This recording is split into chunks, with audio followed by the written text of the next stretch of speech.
Madeleine McCann Brit Gran, who saw a scruffy weirdo lurking near Maddie apartment, is still convinced. News Corp is a network of leading companies in the worlds of diversified media, news, education, and information services.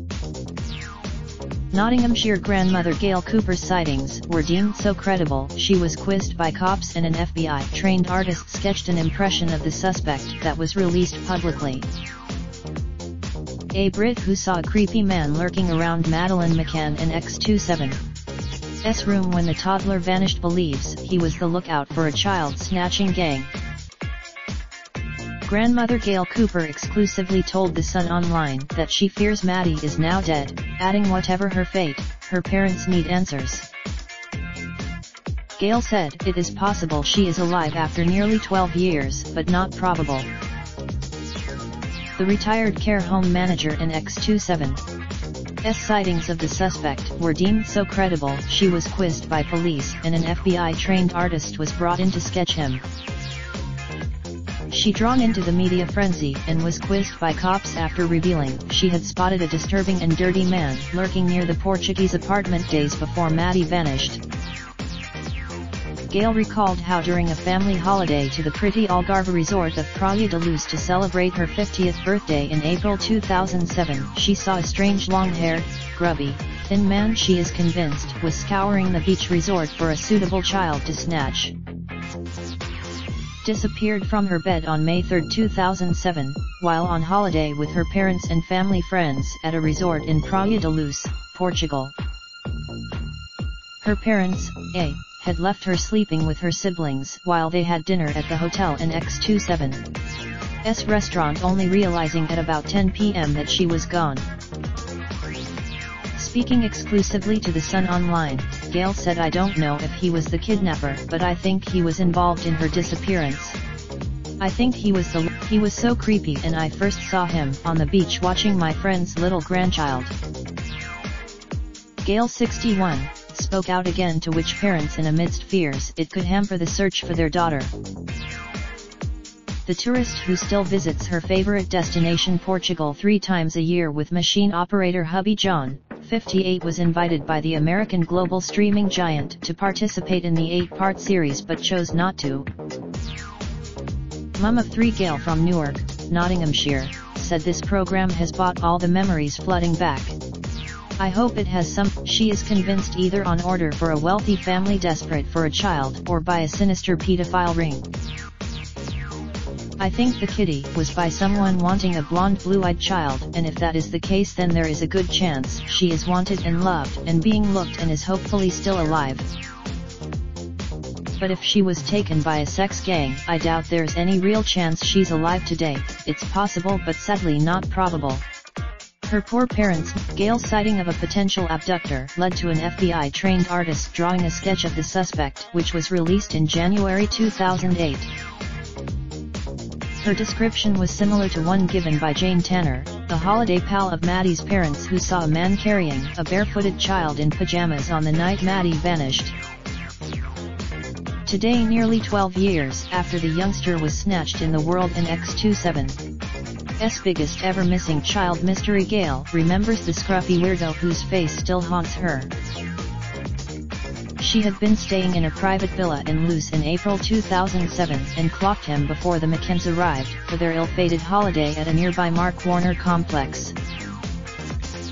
She first spotted him on the beach, getting drenched in a sudden downpour of rain. On another occasion, he knocked on her villa door saying he was collecting money for an orphanage in the neighboring village of Espachet. Gail recalled, "He was very pushy and intimidating.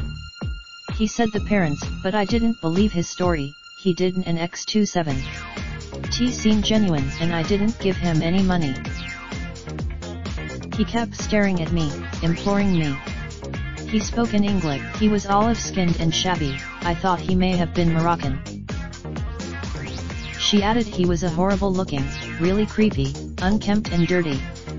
There was just nothing. Gail saw the same man again watching children going to the beach from the holiday club, which Maddie joined just days later. After returning home and hearing of Madeleine's abduction a week later, Gail contacted police and gave a statement to the Leicestershire force, which was liaising with Portuguese officers. In January 2008, she was contacted by the McCann's private investigators and agreed to sit for 10 hours with an artist to create the first full facial image of the suspect. She explained, "I was happy to do anything I could to help. I couldn't get the image. I am left with a strong sense of frustration because this is still unresolved." Scotland Yard detectives, who took over the high-profile search in May 2011, have interviewed her several times as part of their painstaking inquiries, which have so far unearthed no new clues as to Maddie's whereabouts. Gail, who is in the process of viewing the Netflix documentary, declined to take part despite requests from producers, who visited her at home 2 years ago during early inquiries. She said, "At the time, I wasn't in the best of health, and following my cooperation with the police and media, I received a lot of online abuse."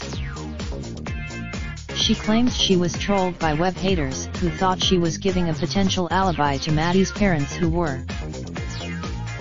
She said, "It was very offensive and upsetting and I didn't want any repeat, so I said no to Netflix, although I helped them with background inquiries and gave them photos of our holiday." Heart Dr. Gary, 50, and former GP Kate, 51, of Rothley, Leicestershire, have been bombarded with criticism over the years, with people accusing them of. Gail said, "It would be amazing if the parents could be reunited with their daughter if she is alive. But she was 3 going on 4 when she went missing, and would she even remember her previous life?" The McCann and X27's cling on to Anne waiting to be found. She would.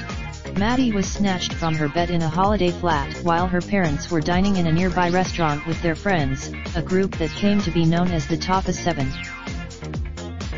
She had been left sleeping alone with her younger twin siblings while Kate and Gary made their own half-hour checks on the children.